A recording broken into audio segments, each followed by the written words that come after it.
말씀 선포하겠습니다. 오늘 말씀의 제목은 비로소 천국을 전파하시다, 어부들을 부르시다 라는 제목으로 말씀을 전하도록 하겠습니다. 오늘은 주연후 3주 영의 구원에 관한 말씀입니다. 비로소 천국을 전파하시다, 어부들을 부르시다 라는 말씀을 통해 주현 하나님의 빛을 비춰주고 있는 말씀입니다. 12절 말씀해 보시면 예수께서 요한이 잡히셨음을 들으시고 갈릴리로 물러가셨다라고 말씀하고 있습니다. 여기 예수님은 어떤 예수님이냐라고 했을 때 마태복음 4장 바로 앞에 절 보시면 1절부터 11절에 예수님께서 유대 광야에서 시험을 받으시는 예수가 나옵니다. 그래서 마귀에게 시험을 받고 그 시험을 통과하신 예수다라고 그렇게 보시면 좋을 것 같습니다. 그 예수님께서 유대 광야에 계세요. 그 예수님께서 요한이 잡혔음을 들으시고, 그러면 당연히 이 이야기를 들은 장소는 유대 광야입니다. 유대 광야에서 요한이 잡혔다. 요한은 사도 요한 아닙니다. 세례 요한을 말하는 것입니다. 그 세례 요한이 잡혔다. 이 잡혔다라고 하는 것이 감옥에 투옥되었다라고 하는 것입니다. 세례 요한이 감옥에 투옥되었다라고 하는 것입니다. 누가 잡았을까요? 헤롯 왕이 잡았죠. 갈릴리를 다스리고 유다를 다스리고 있었던, 유다 지방을 다스리고 있었던 헤롯이 요한을 잡아 감옥에 투옥했거든요. 그래서 잡혔음을 들으시고 예수님께서 시험 받으시자마자 이 얘기를 들었다는 것입니다. 그래서 예수님이 어떻게 하시느냐, 갈릴리로 물러가셨다가 라고 말씀하고 있어요. 이 갈릴리라고 하는 것은 이스라엘의 북부 지방입니다.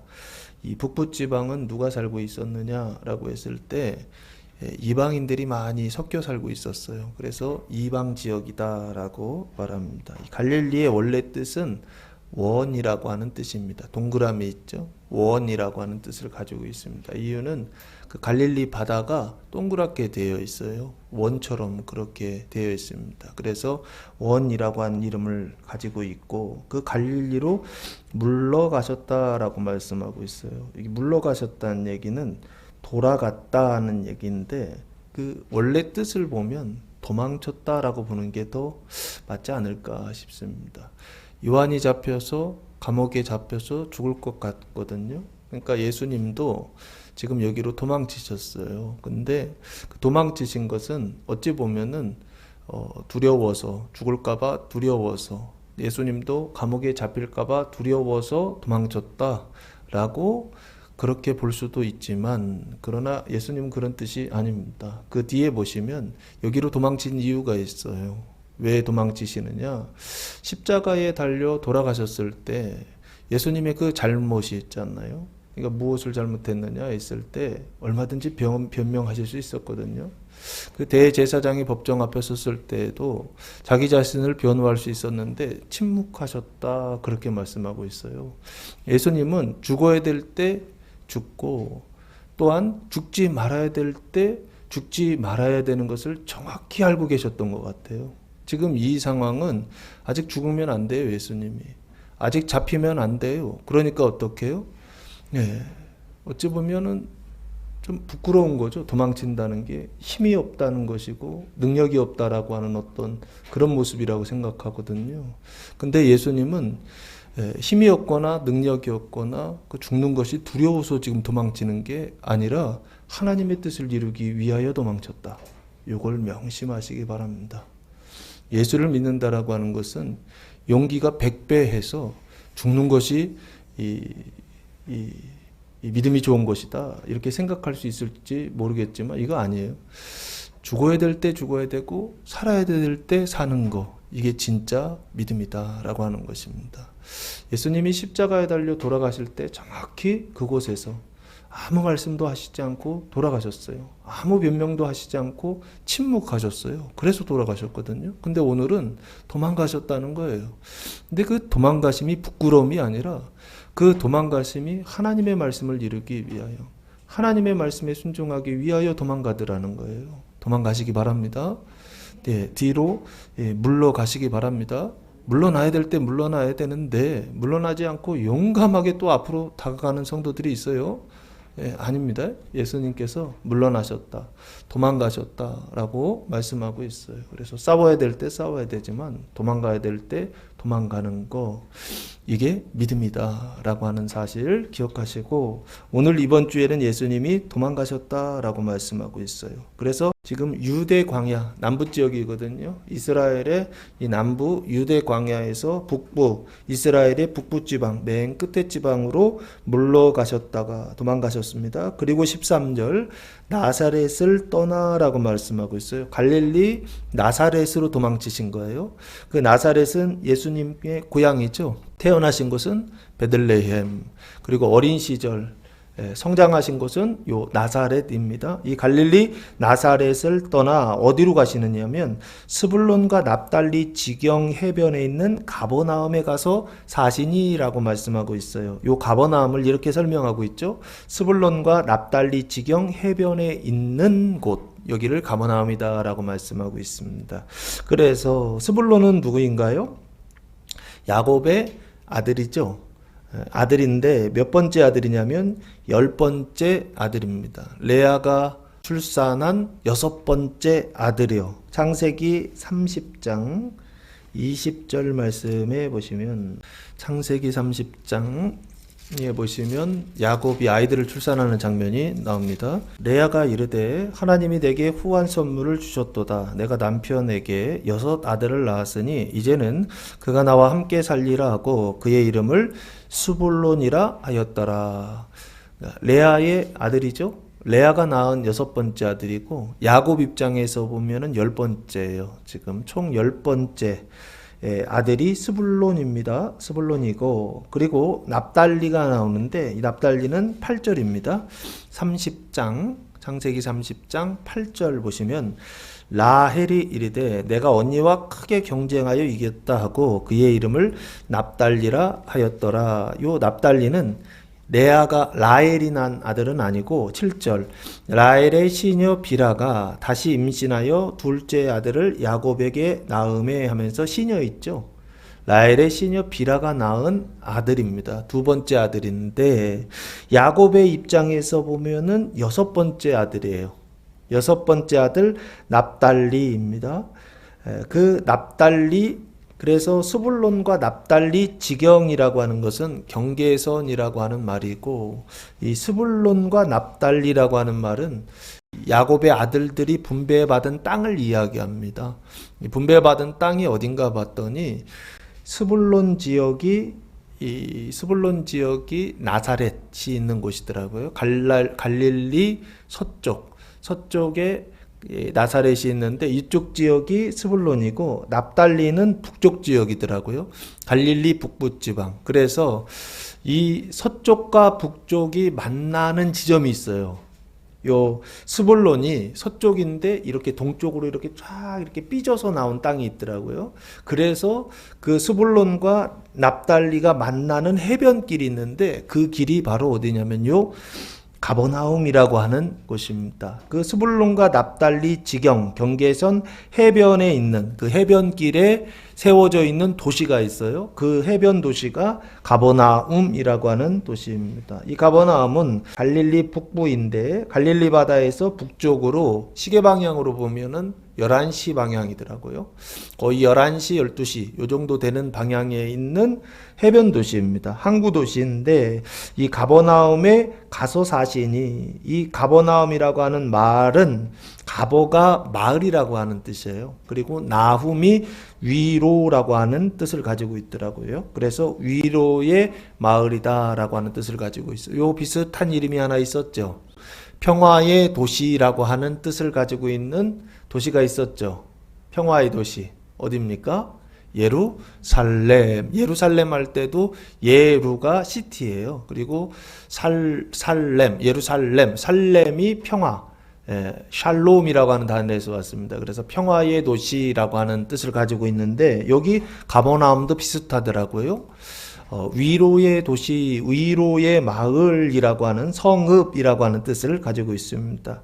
그래서 그 소리를 듣고 예수님께서 요한이 잡혔다라고 하는 소식을 듣고 가버나움에 가셔서 사셨다라고 하는 것입니다. 그럼 이게 뭐 별로 의미가 있나요?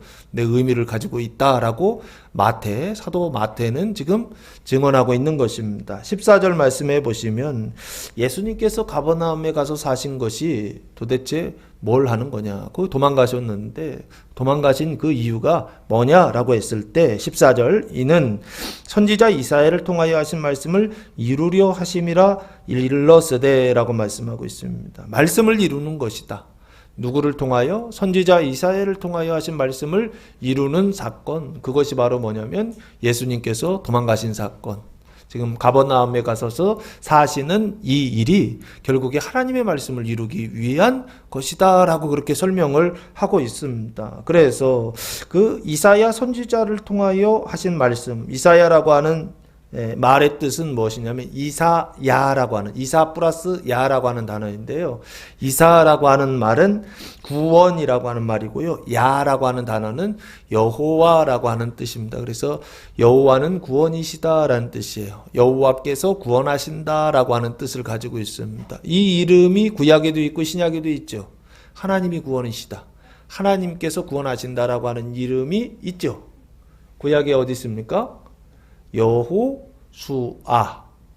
여호수아라고 하는 말이 여호와께서 구원하신다라고 하는 뜻이거든요. 그 이름이 신약에 여호수아와 동일한 이름이 있다 그랬죠. 누구라고 그랬습니까? 예수요. 예수라고 하는 이름도 여호와께서 구원하신다라고 하는 뜻을 가지고 있는데 여기 이사야라고 하는 말도 똑같은 뜻을 가지고 있더라고요. 그래서 이 이사야는 언제 활동했던 사람이냐라고 했을 때 역사적으로 BC 739년부터 680년까지 굉장히 오래 활동을 했죠. 39년, 739년이면 거의 40년이거든요. 그리고 680년이면 20년이니까 거의 60년, 예언 활동만 60년 정도 한 선지자. 이 선지자가 바로 이사야 선지자다라고 그렇게 보시면 좋을 것 같아요. 예언 활동을 했던 장소는 예루살렘입니다. 그 예루살렘에서 하나님의 선지자 활동을 했던 사람이 바로 이사야입니다. 그 이사야를 통하여 그래서 예언서를 기록했죠. 이사야를 기록했는데 그 이사야는 총 몇 권으로 되어 있습니까? 66권으로 되어 있죠. 그래서 그 66권은 66장이죠. 66장으로 되어 있죠. 그 66장은 성경의 축소판이다라고 그럽니다. 그 66장 안에 성경의 66권을 뭐하고 있다는 거예요? 축소해서 담고 있다라고 그렇게 말합니다. 그래서 이사야서는 1 이사야, 2 이사야, 3 이사야 학자들은 이렇게 말하는데 이 1 이사야는 신명기적 사관으로, 2 이사야서는 제사장적 사관으로, 3 이사야서는 포로 후 돌아와서 성전을 재건하고 건축하고 그리고 예루살렘 성벽을 재건하는 이 일들을 하는 예언자적 사관, 선지자적 사관으로 되어 있다라고 그렇게 설명을 드렸습니다. 그 이사야를 통하여 하신 말씀을 이루려 하심이다라고 말씀하고 있어요. 그럼 말씀을 이루는 거죠. 예수님께서 지금 가버나움에 가서 사시는 것은 선지자 이사야를 통하여 하신 말씀을 성취하시는 것이다라는 것이죠. 그러면 이사야 선지자가 약속이라고 한다면, 언약이라고 한다면 예수님이 하시는 이 일은 뭐다? 성취다라는 뜻이죠. 이 일이 어디에 기록되어 있어요? 예수님께서 하신 일이 복음서에 기록되어 있죠. 신약에 기록되어 있죠. 그래서 구약이 약속이라고 한다면 신약은 그 약속을 이루는 거, 성취하는 거, 완성하는 것이다 라고 지금 마태는 말씀하고 있는 것입니다. 그래서 보시면은 아까 그 739년부터 시작했다고 그랬죠. 예수님 때 성취됐다 그러면은 AD 30년이거든요. 그러면 몇 년이 지나서 이 말씀이 성취가 된 것입니까? 약 700년 이상이죠. 조금 맥시멈으로 잡으면 770년 정도? 770년 정도 되더라고요. 그런데 약 그냥 잡으면 700년 이상, 700년이 지난 이후에 약속됐던 그 말씀이 어떻게 됐다고요? 성취가 됐다, 이루어졌다라고 하는 것입니다. 하나님의 말씀을 이렇게 보면 그 말씀이 몇 년 말하고 나서 몇 개월, 며칠 이런 게 아니에요. 700년이 지나서 이 말씀이 이루어지더라고요. 이거 보면 참 신기하다라는 생각이 듭니다. 이스라엘 백성이 나라가 망하거든요. AD 70년에 나라가 망합니다. 예루살렘이 완전히 이 성벽이 무너지고 안에 있었던 성전이 다 무너집니다. 그래서 이스라엘 백성들이 나라를 잃고 전 세계로 뿔뿔이 흩어지는데 이걸 디아스포라라고 그럽니다. 흩어진 유대인들이라 하는데 AD 70년에 흩어져서 1945년에 독립한다고 그럴까요? 건국이죠. 나라를 다시 세우거든요. 그러면 몇 년입니까? 거의 1900년이 지날 때까지 1900년이 지나서 나라를 다시 세운다고요. 이게 가능한 일인가요? 나라가 망했어요. 나라 망해가지고 백성들이 다 뿔뿔이 흩어졌는데 1900년이 지나서 나라를 다시 건설했다는 거예요. 재건했다는 거예요. 말도 안 되는 얘기죠. 무슨 신화 같은 이야기 아닙니까? 근데 그 일이 정말로 역사 속에 일어났어요. 2차 세계대전 때. 그때 이스라엘 유대인들이 다시 이스라엘 그 땅으로 들어가서 나라를 재건했습니다. 그래서 지금 이스라엘 성지순례 가보면 그 안에 이스라엘만 살고 있는 게 아니라 원래 민족들, 그 땅을 살고 있었던 사람들 같이 거기 섞여서 지금 살고 있어요. 그러다 보니까 늘 분쟁 지역으로, 늘 싸움이 일어나는 그런 지역으로 좀 위험하죠. 그런 지역으로 그렇게 돼 있는데 그런 일들을 보면 좀 놀라워요. 1900년이 지났는데 어떻게 이스라엘이 다시 들어가서 나라를 세울 수 있을까? 말도 안 되는 일인데 그 일이 일어났어요. 여기도 보시면 700년이 지났는데 예수님께서 그 일을 성취하려 하심이다라고 말씀하고 있어요. 그러면 이 성취라고 하는 거 예수님께서 성취하시는 내용은 이제 15절입니다. 구약과 신약과의 관계가 뭐냐라고 했을 때 지금 사도 마태는 구약이 언약이라고 한다면 신약은 성취다라고 그렇게 설명을 하고 있어요. 구약을 폐지하는 것이 아니라 구약을 폐하는 것이 아니라 구약을 성취하는 것, 이것이 바로 구약과 신약과의 관계다라고 설명을 하고 있더라라고 하는 것입니다. 예수님도 마태복음 5장 17절 말씀에 보시면 이렇게 말씀하시더라고요. 산상수훈 말씀하시고 나서 구약과 율법과의 관계를 17절 내가 율법이나 선지자를 폐하러 온 줄로 생각하지 말라. 폐하러 온 것이 아니요 완전하게 하려 함이라라고 말씀하고 있어요. 율법과 선지자가 구약입니다. 근데 그 구약을 폐한다, 폐하지 않는다라고 말씀하고 있죠. 이거 명심하시기 바랍니다. 구약을 폐하는 게 아니에요. 율법과 선지자를 폐하는 게 아닙니다. 예수님이 오신 이유는 뭐냐? 그것을 완성하기 위하여, 성취하기 위하여 예수님 오셨다라고 그렇게 말씀하고 있다는 거예요. 그래서 그러면 지금 이사야를 통하여 하신 말씀이 15절인데 그 15절과 16절 말씀이 실제로 찾아보니까 이사야 9장에서 9장 1절 2절 말씀입니다. 그 말씀을 이룬다는 거예요. 그럼 한번 생각해 보세요. 지금 여기에서는 설명을 딱 끊어서 이사야 9장에 있는 그 말씀을 예수님께서 이루시는 사건이 가버나움 가서 사시는 사건이다 라고 설명한다면 이사야 66장이라고 했잖아요. 그 나머지 그 모든 말씀들도 다 뭔가를 언약하고 있다는 얘기죠. 이사야서는 언약하는 책이라고요. 이사야서 1장부터 66장까지 언약하고 있다고요. 그 언약하는 내용 중에 지금 오늘 말씀은 이사야 9장에 있는 말씀을 딱 꺼내와서 이 말씀을 언약하고 있는 것이다 라고 설명하고 있다고요. 그러면 성경을 볼 때 항상 생각하시라고요. 뭔지는 몰라도 됩니다. 읽으시면서 구약은 하나님께서 무엇인가를 지금 언약하고 있구나. 이사야서를 읽으면서 여기에서 또 뭔가를 언약하고 있구나. 창세기를 읽으면서 하나님께서 뭔가를 언약하고 있구나. 출애굽기를 읽으면서 언약하고 있구나. 이렇게 보셔야 된다고요. 그래서 창세기부터 말라기까지의 39권 구약은 하나님께서 무엇인가를 언약하고 있는 책이다라고 계속 설명드렸던 거예요. 그럼 뭘 언약하고 있느냐라고 했을 때 그것을 창세기부터 말라기까지 이게 표징이 돼서 이 표징을 통하여서 메시지를 뭔가를 언약하고 있었다라고 계속 설명을 드렸던 것입니다. 이해가 되십니까? 아브라함을 통하여, 이삭을 통하여, 야곱을 통하여, 요셉을 통하여, 그리고 이스라엘의 12 그 자손들을 통하여, 지파들을 통하여 하나님이 창세기를 통하여 언약하고 계시더라는 거예요. 그러면 그 사람들은 뭐냐라고 했을 때 하나님이 사용하고 있는 것이죠. 무엇으로요? 메시지를 전달하기 위한, 언약을 전달하기 위한 수단으로 이걸 표징이라고 했던 것입니다. 그리고 이것을 예수님께서 늘 사용하시던, 천국을 설명하실 때는 비유로 설명해 주셨잖아요. 비유라고 말씀하셨던 것입니다. 눈에 보이는 것을 통하여 눈에 보이지 않는 것들을 예수님께서 뭐하고 계시더라? 설명하고 계시더라는 거예요.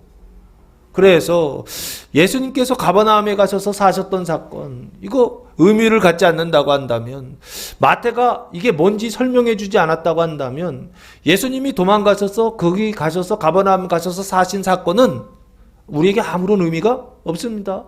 근데 성경에 이 사건은 이거다라고 설명을 해주니까 아, 그거구나, 우린 그렇게 알아듣는 거예요.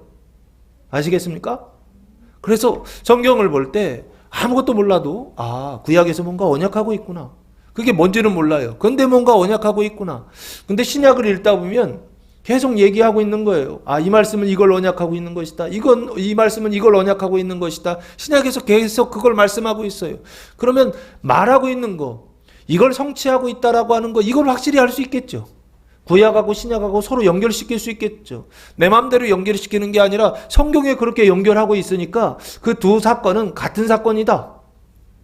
A와 B는 같은 일이다. 눈에 보이는 A, 예수님께서 가버나움에 가셔서 사시는 그 도망치셨던 그 일은 지금 이사야 11장을 통하여 9장, 이사야 9장을 통하여 말씀하신 일을 이루시는 일이다 라고 우리는 어떻게 해요? 매칭해서 볼 수 있어야 한다라고 하는 것입니다.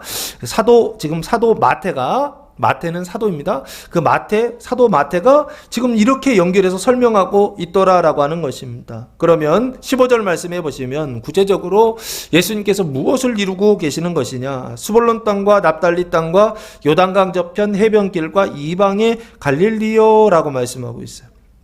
16절, 흑암에 앉은 백성이 큰 빛을 보았고 사망의 땅과 그늘에 앉은 자들에게 빛이 비추었도다 하였느니라 라고 말씀하고 있어요. 그러면 이 말씀이 조금 틀려요. 이사야서 9장 1절과 2절 말씀해 보시면 한번 보세요. 조금 틀립니다. 비슷한데 조금 틀립니다. 9장 1절과 2절 말씀해 보시면 이사야 9장 1절, 전에 고통받던 자들에게는 흑암이 없으리로다. 옛적에는 여호와께서 스불론 땅과 납달리 땅이 멸시를 당하게 하셨더니, 멸시를 당하게 하셨다 그러죠. 누가? 여호와께서. 하나님이 멸시당하게 하셨다 지금 말씀하고 있죠. 그리고 후에는 해변길과 요당 저쪽 이방의 갈릴리를 영화롭게 하셨느니라 라고 말씀하고 있어요. 그럼 하나님이 멸시당하게 하시고 하나님이 영화롭게 하셨다라고 말하는 거죠. 그럼 멸시당하는 것은 이 이방의 땅 스불론의 선택이었나요? 아니죠. 그리고 영화롭게 되는 것은 납달리의 결정이었나요? 아니죠. 누가 선택하시고 결정하셨다? 하나님이 선택하시고 하나님이 결정하셨다라고 하는 것입니다. 근데 그 땅에 살고 있는 사람들은 자기가 느낄 때는 자기의 선택과 자기 결정이라고 자꾸 생각한다고요. 그래서 괴로워하는 것입니다. 왜요? 내가 선택했으니까 그 선택에 대한 책임을 내가 져야 된다고 생각하기 때문에 그렇습니다. 여러분이 그 당시에 납달리 살고 있었다고 한다면, 예전에 납달리에 살고 있었다고 한다면 그때 여러분은 거기서 무슨 일을 당한다고요? 멸시를 당한다라는 것입니다. 그 멸시를 당하는 그것이 여러분의 선택 때문이다? 착각이죠. 하나님의 선택이라는 것입니다. 하나님의 결정 때문에 그렇다는 것입니다. 아시겠습니까? 그리고 그 이후에 그 땅이, 동일한 그 땅이, 멸시를 당하던 그 땅이 영화롭게 되었다라고 말씀하고 있죠. 그럼 그 영화롭게 되었던 것은 누가 하신 일이냐고요? 하나님께서 하신 일이죠. 그 땅 사람들이 잘나서, 내가 그 땅에 살고 있다고 한다면 내가 잘나서, 내가 잘 선택해서, 내가 잘 결정해서, 내가 무엇인가를 잘해서, 내가 선한 일을, 내가 의로운 일을 해서 영화롭게 되었나요? 아마 그렇게 느껴지실 거예요. 영화롭게 되었다 할 때에는 내가 그렇게 잘해서라고 생각할 것입니다. 근데 이게 마치 이런 거와 똑같습니다. 경제가 좋을 때는요, 뭘 해도 장사가 잘 됩니다. 경제가 좋을 때는요, 장사를 하면 할수록 돈을 벌게 돼 있어요. 근데 경제가 나쁠 때는요, 하여튼 개업하면 망합니다. 그 얘기는 이 사람이 열심히 안 해서 망한 건가요? 아니죠. 이 사람이 선택을 잘못해서 망한 건가요? 아니죠. 그러면 그게 뭐냐는 거예요. 그 경제 안에, 그 경제 구조 안에, 그 경제 상황 안에 있는 사람들은 다 동일하게 그 사람의 선택과 의지와 상관없이 그 영향을 받게 돼 있다는 것이죠. 그 지배를 받게 돼 있다는 것이죠. 경제가 나쁠 때는 아무리 용을 써도 손해만 안 보면 다행입니다. 우리나라는 원래 1차 산업이 가장 발달한 나라였잖아요. 80년대 되면서 2차 산업으로 바뀌고, 그리고 지금은 3차 산업으로 바뀌었죠. 지금 이제 4차 산업으로 간다고 막 그러고 있는데, 지금 3차 산업이 포화잖아요. 포화 상태라 우리나라가 그래도 경제가 이렇게 돌아가는 이유가 뭔지 아십니까? 3차 산업이 망하고 또 다시 또 창업하고, 망하고 차리고 망하고 차리를 반복해가지고 돈이 돈다는 거예요, 지금. 그런 얘기들이 있더라고요. 그 얘기는 무슨 얘기예요? 경제가 어려워지고 있다는 얘기죠. 뭘 해도 힘들다는 거예요. 아무리 힘써도 소용없다는 거죠. 그러면 그 선택이 그 사람의 선택이냐고요. 항상 생각하시기 바랍니다. 내가 어디 안에 있다는 거, 그 지배 안에 있다라고 하는 거, 그것 때문에 우리는 어떻게 해요? 나의 선택이나 결정과 상관없이 그렇게 살아갈 수밖에 없다는 것입니다. 예를 들면 조금 더 하나 갈까요? 우리 조선시대 뭐 이렇게 가다가 일제시대에 들어갔을 때, 일제 그 식민지 백성이 된 게, 그래서 그 백성이 돼서 그 수탈을 당하고 그 괴로움을 당하고, 그 힘든 일들을 당했던 거, 이게 그 백성들의 선택이었나요?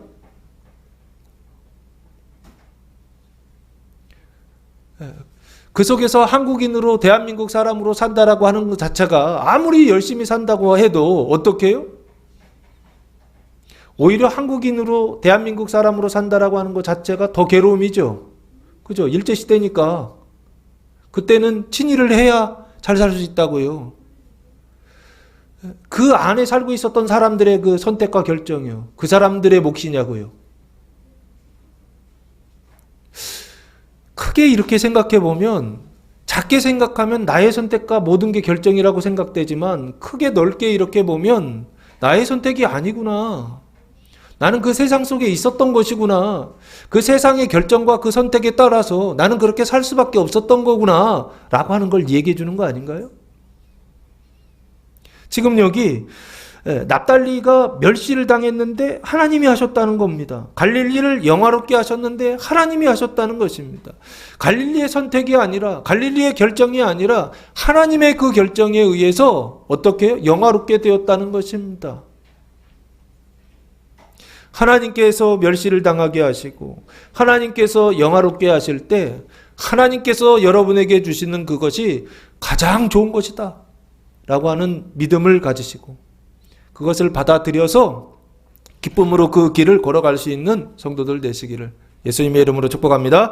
자, 그래서 2절 말씀해 보시면 조금 다르죠? 갈릴리를 영화롭게 하셨다라는 단어가 빠졌어요. 그냥 갈릴리여라고, 오늘 본문은 갈릴리여라고 되어 있어요. 그리고 나서 2절, 흑암에 행하던 백성이 큰 빛을 보고, 흑암에 행하던 백성이라고 되어 있죠. 흑암 속에서, 어둠 속에서 행하고 있었던 백성이 큰 빛을 보았다는 것입니다.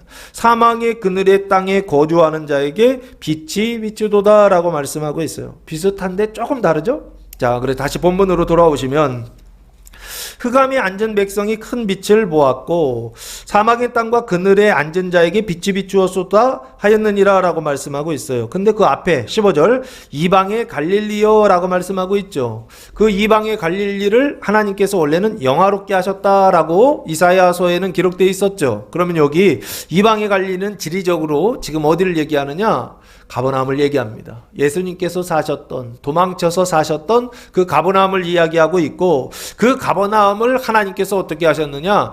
영화롭게 하셨다라고 하는 거. 이걸 같이 보셔야 됩니다. 이방의 갈릴리여, 그 갈릴리를 영화롭게 하셨다는 것입니다. 그 영화의 내용이 뭐냐? 16절이에요. 두 가지인데 첫째는 흑암이 앉은 백성이 큰 빛을 보았다라고 말씀하고 있어요. 흑암이란 단어는 스코토스라고 하는 단어를 사용했는데 그늘, 어둠이라고 하는 뜻입니다. 어둠 있죠? 어둠. 그늘, 어둠이란 뜻을 가지고 있고 거기에 앉은 카데마이라고 하는 단어를 사용했는데 앉다, 거하다라는 뜻입니다. 거기에 머물다, 거하다, 앉다 이런 뜻을 가지고 있어요. 흑암에 앉아있는, 흑암에 살고 있는 백성이 큰 빛을 보았다는 것입니다. 그 빛이라고 하는 단어가 푸호스라고 하는 단어입니다. 뜻은 빛, 발광체라는 뜻입니다. 빛은 빛인데 반사체가 아니에요. 다른 반사체죠. 태양은 발광체죠. 그래서 빛을 만들어낼 수 있는, 빛을 창조할 수 있는 자, 이것을 큰 빛이라고 이렇게 단어를 사용하고 있습니다. 그래서 흑암에 앉은 백성이 큰 빛을 보았다라고 말씀하고 있어요. 그리고 사망의 땅, 사망이란 단어가 다나토스입니다. 그 사망, 죽음이란 뜻을 가지고 있습니다. 사망의 땅과 그늘에 앉은 자에게, 그늘은 스키야인데 아까 흑암하고 똑같습니다. 이게 여성 명사로 사용됐습니다. 다만 스키야라고 하는 단어, 리아, 뒤에 리아가 붙으면 여성 명사입니다. 여성으로 사용하는 겁니다. 그 그늘에 앉은 자에게, 그 거하는 자에게 빛이 비추었도다, 푸어스 똑같습니다. 빛이 비추었도다 라고 말씀하고 있어요. 그러면 앞에 있는 거 1번 흑암에 앉은 백성이 큰 빛을 보았다는 게 뭘 의미하는가? 그리고 2번 사망의 땅과 그늘에 앉은 자들에게 빛이 비추었다 라고 하는 게 뭘 의미하는가? 라고 했을 때 이거 육신적인 거 아니죠? 이거 단어 자체가 눈에 보이는 거 아니죠? 그죠?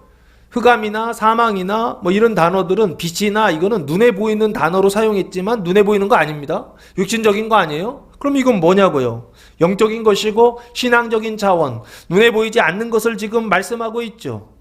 이해되십니까? 예수님께서 거기 가셔서 사신 것은 이방의 그 땅을 영화롭게 하시는 사건인데 그 구체적인 사건은 뭐냐 했을 때 두 가지 내용을 가지고 있다는 거예요. 근데 첫 번째는 이게 뭔지 정확히 모르겠더라고요. 근데 두 번째에서 알아차렸어요. 두 번째 뭐라고 됐냐면 사망의 땅이라고 되어 있어요. 사망의 땅과 그늘에 앉은 자에게 빛이 비추었다 하면은 이 빛은 어떤 빛인가요? 사망의 땅에 비추는 빛이죠. 그러면 사망에 비추는 빛은 무슨 빛이에요? 생명의 빛 아닌가요? 사망의 땅에 생명의 빛을 비추어서 사망을 생명으로 변화시키는 빛. 이 빛이 지금 두 번째 사망의 땅과 그늘에 앉은 자에게 빛이 비추었도다 하는 이 빛입니다. 그래서 이 빛은 사망이라고 하는 단어가 상대적인 단어예요. 그래서 생명의 빛이다 라고 보시면 좋을 것 같고, 사망을 생명으로 변화시키는 빛, 그 빛을 뭐라고 하냐면 성화라고 그럽니다. 거룩한 빛, 성화라고 부르고, 이 성화를 뭐라고 설명하느냐면 행동, 사람의 행동, 그 doing이죠. 그 행동을 변화시키는 빛이다 라고 그렇게 설명을 드렸어요. 사망의 행동을 생명의 행동으로 변화시키는, 사망으로 사는 것을 이 생명으로 사는 빛, 예? 사망으로 사는 것을 생명으로 사는 빛, 그 빛이 바로 무엇이냐면 이 거룩한 빛이다 라고 이렇게 설명을 드렸던 것입니다. 구체적으로 사망의 행동은 무엇입니까? 사망으로 사는 것을 가증함이라 음란함이다 라고 말씀드리지 않았습니까? 세상이 음란한 이유는 뭐냐? 이 사망의 땅과 그늘에 앉아있기 때문에 그렇습니다. 그 안에 살고 있었던 사람들은 다 가증하고 다 음란할 수밖에 없다는 것입니다. 선한 것도 가증하고 그리고 악한 것도 음란하고, 이 두 가지가 다 하나님 보실 때는 가증하고 음란한 일이다 라고 설명을 계속 드렸던 거예요. 사망의 땅에 있는 사람들은 자기의 선택에 따라서 선한 일 할 수 있다 없다? 없어요. 사망의 땅에 있는 사람은 선한 일도 악행이고 악한 일도 악행입니다. 근데 악한 일은 악행이라고 인정이 되는 악행이고, 선한 일은, 선행은 이게 악한 일이다라고 인정이 되지 않는 어떤 일이 악행인 거죠. 그 땅에 있는 사람들은 하는 일들이 다 악하다라는 이야기입니다. 그래서 사망의 땅과 그늘에 앉은 자들에게 그 죄와 그 사망 할 때 그 사망을 얘기합니다. 그 가증함과 그 음란함 삶 속에서 살아가고 있었던 사람들에게 생명으로 변화시키는 빛, 그 거룩하고 그 구별되는, 하나님께 자기 자신을 거룩하게 구별돼서 드리는 그 성화의 빛, 그 빛이 비추어줬다라고 말씀하고 있어요. 그러면 첫 번째 흑암에 앉은 백성이 큰 빛을 보았다라고 하는 것은, 이 흑암은 결국에 뭘 얘기하느냐라고 했을 때 죄구나라는 생각을 할 수 있어요. 흑암 속에 있었던, 흑암에 앉은 백성이, 그 죄에 앉아있는 백성이, 그 죄에 거하는 백성이 큰 빛을 보았고, 그 큰 빛은 의로 변화시키는 빛이다 라고 보시면 좋을 것 같아요. 죄를 의로 변화시키는 빛, 그 빛을 보았다는 것입니다. 이 빛을 뭐라고 부르나요? 칭의라고 부릅니다. 깨끗하고 정결하고 의롭게 하시는 빛, 그 큰 빛을 보았고, 그 빛은 뭐를 변화시키느냐? 존재를 변화시킨다. 빙이라고 그랬죠. 존재를 변화시키는 빛이다 라고 말씀드렸습니다. 죄인을 의인되게 하는 빛, 그 빛이 바로 지금 첫 번째 흑암에 앉은 백성이 큰 빛을 보았다 라고 말씀드렸던 것입니다. 이 빛은 존재를 변화시키는 빛이요. 두 번째, 사망의 땅과 그늘에 앉은 자들에게 빛이 비추었도다 하는 이 빛은 행동, 그 생명을, 사망을 생명으로 변화시키는 빛이다라고 그렇게 설명을 드렸던 것입니다. 그러면 요 땅이요, 요단강 저편 해변길과 이방의 갈릴리, 이 가버나움에 이 땅에 살고 있었던 사람들의 영적인 상태는 두 가지로 설명되는 거죠. 첫째는 흑암의 상태 속에 있고, 두 번째는 사망의 상태 속에 있다는 것이죠. 흑암은 존재의 상태, 죄인이다라는 얘기고, 사망은 그 행동의 상태, 그 가증함 속에 있다라고 하는 것입니다. 그 안에 있는 사람들의 선택과 결정, 그 사람들 건가요? 그 사람들이 책임져야 되는 건가요? 이 시각에서 벗어나시기 바랍니다. 이 시각은 누구에게 주신 시각이냐면 율법을 통하여 죄인들에게 주신 시각입니다. 예수님이 오셔서 복음을 전하셨을 때 그 복음을 통하여 예수님이 안 오셨다고 한다면 이 시각에서 벗어나면 안 돼요. 죄인이기 때문에 그 감옥에서 벗어나면 안 됩니다. 그러나 예수님이 오셔서 복음을 전한 그 이후부터는 이 시각 속에 머물러 있으면 안 된다고요. 사람의 선택과 사람의 결정에 따라서 사람이 그것에 대한 책임을 져야 된다라고 하는 이 시각이요. 예수를 믿고 구원받았다라고 하는 것은 이 시각에서 벗어나야 된다라는 뜻입니다. 인위적으로 벗어나라라는 뜻이 아닙니다. 하나님의 말씀을 통하여 벗어나게 하신다라고 하는 것입니다. 거기서 벗어나지 않으면 여전히 죄인의 시각을 가지고 교회 생활하고, 죄인의 시각을 가지고 신앙생활하고, 죄인의 시각을 가지고 그리고서 이 세상을 살아간다라고 하는 것입니다. 그럼 이 땅이 천국이 될까요, 안 될까요? 절대 안 됩니다. 신앙생활이 행복해야 되는데, 신앙생활이 구원을 받아야 되는데 구원받지 못한 상태로 신앙생활을 하더라는 거예요. 그냥 괴롭기만 한 것입니다. 근데 구원받기 전에 무진장 괴롭습니다. 한참 괴로워하셔야 돼요. 그러나 그 괴로움 이후에는 그 괴로움으로 끝나지 않습니다. 하나님 주시는 영원한 기쁨이 있습니다. 거기로 들어가셔야 된다고요. 어떻게 들어간다고요? 바뀌어야 돼요. 뭐가 바뀌어야 된다고요? 우리의 생각이 바뀌고, 우리 마음이 바뀌고, 그것을 우리의 시각이 바뀌어야 된다라고 말씀드렸던 것입니다. 나의 선택과 나의 결정에 따라서 무엇인가 내가 책임져야 된다라고 하는 이 생각이요. 이 생각을 어떻게 해요? 뭐로 바뀌어야 되느냐? 하나님의 선택과 하나님의 결정을 따라 나의 선택과 나의 결정이 어떻게 된다는 거예요? 결정되고 완성된다라고 하는 시각으로 바뀌어야 된다고요. 달라져야 된다라고 하는 것입니다. 그렇지 않으면 계속 거기에 머물러 있다는 것이에요. 그걸 회개의 은총이라고 그럽니다. 그 회개의 은총, 요한의 종교라고 예전에 설명도 드렸었죠. 이게 요한의 종교의 상태에 머물러 있는 것입니다. 요한의 종교를 회개의 은총 아래 머물러 있는 사람들이다. 교회 안에 들어와 있어요. 성경도 보고 기도도 합니다. 그러나 늘 자기가 한다라고 하는 생각이요. 이 생각이 어디서 들어왔느냐면 미국에서 들어왔어요. 미국의 신앙은 실용주의 신앙을 가지고 있어요. 그 실용주의 신앙은 근본적으로 어디에 토대를 두고 있느냐면 프론티어 정신 있죠. 개척 정신에 그 신앙의 기초를 두고 있어요. 그러다 보니까 항상 뭘 강조해야 돼요? 너의 선택에 따라서 너의 미래가 결정된다. 이걸 늘 설교했단 말이에요. 이 사람들 미국에서. 그러다 보니까 신앙의 내용도 미국 사람들은 그래서 네가 개척해야 된다. 계속 설명을 했던 거야. 네가 열심을 내야 된다. 네가 결단을 해야 된다. 네가 무엇을 해야 된다라고 계속 설교를 했다고요. 근데 이제 문제가 생겨요. 언제요? 프론티어가 끝났을 때요. 개척이 끝났을 때요. 개척이 필요할 때에는, 개척을 시작할 때는 그 얘기가 맞아요. 왜 맞죠? 가보니까 정말 그렇거든요. 내가 곡괭이질을 몇 번 하느냐에 따라서 땅이 개척되는 게 달라지거든요. 그러니까 그 얘기가 맞았다고요. 우리는 우리나라 70년대, 80년대도 이 복음을 전했다고요. 당신이 선택하고 당신이 결정해야 됩니다. 그리고 당신이 책임져야 됩니다. 열심히 결단하십시오. 뭐 믿는 것도 결단하십시오. 이랬다고요. 신앙으로 사는 것도 결단하십시오. 라고 설교했다고요. 7, 80년대는 그게 맞는 것 같았다고요. 근데 문제는 뭐라고요? 신앙이 20년이 되고 30년이 되고 40년이 되고 이제는 마지막 추수할 때가 되니까 그때 그 얘기가 안 맞기 시작하더라는 거예요. 사람의 선택과 결정과 전혀 상관없이요. 그때는 그냥 신앙생활하고 열심히 살면 하나님께서 복을 주신다 이러면서 살았다는 말이에요. 근데 지금은요. 열심히 하고 신앙생활 열심히 하고 열심히 하고 하나님을 잘 섬겨도 복을 받아요 못 받아요? 못 받더라는 거예요. 어떤 복이요? 건강의 복이요. 물질적인 복도 마찬가지입니다. 근데 건강의 복이요. 물질은 아직 우리가 축적돼 있어요. 건강의 복이요. 왜요? 나이가 들더라는 거예요. 70년대, 80년대는 그때 우리 나이가 20대, 30대였단 말이에요.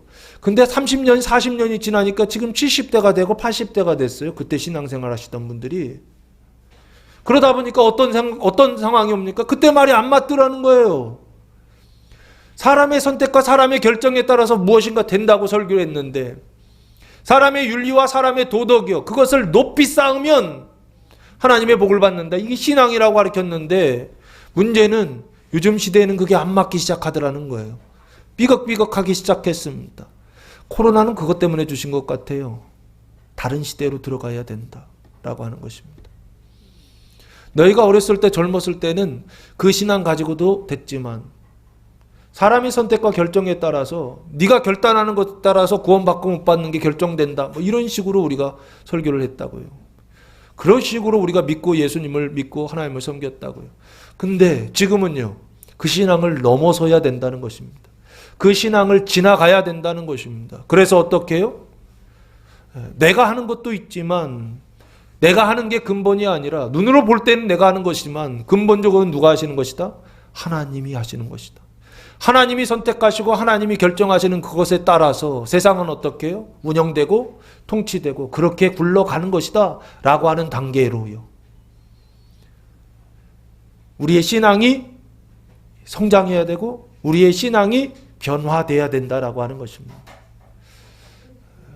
지금 한국 교회의 상황이 저는 딱 여기라고 생각하고 우리 교회의 상황도 딱 여기라고 생각합니다. 이걸 넘어서야 된다고요. 내가 해야 된다는 것을 넘어서서 하나님이 하신다는 단계로 들어가야 된다고요. 그때 비로소 뭐가 보인다고요? 예수님이 하신 이 일이 빛을 비추는 일이요. 예수님께서 그 가버나움에 가셔서 사셨던 그 일이 존재의 빛을 비춰서 죄를 의로 바꾸고 그 행동의 빛을 비추어서 그 사망을 생명으로 바꾸는 하나님의 일이었다라고 마태는 지금 마태복음에 기록해서 우리에게 전달해주고 있더라라고 하는 것입니다. 그래서 예수님께서 가버나움에 사신 것은 선지자 이사야를 통하여 하신 말씀을 성취하는 사건이에요. 그래서 가버나움에 사시는 그것을 통하여 예수님은 빛을 비췄다는 거예요. 그 가버나움에 빛을 비춰주시는데 그 안에 살고 있었던 그 백성들에게 그 존재의 상태에 빛을 비추어서 죄인을 의인되게 하시고 그리고 그들의 행동 속에 빛을 비추어서 사망을 생명의 빛을 비추어서 가증함을 그 음란함을 거룩함으로 바꾸는 그 일을 예수님께서 어떻게 해요? 성취하시고 완성하신 일이다라고 설명하더라라고 하는 것입니다. 예수님 거기 가신 그 일이 이걸 성취하는 일이었다는 것입니다. 그리고 그걸 성취하시면서 하셨던 일이 하나님의 일, 예수님의 일이 세 가지가 나옵니다. 그게 바로 17절입니다. 17절 말씀해 보시면 이때부터 예수께서 비로소 전파하여 이르시되 회개하라 천국이 가까이 왔느니라 하시더라 라고 말씀하고 있어요. 여기 이때라고 하는 것은 요한이 잡혔을 때를 얘기하는 것입니다.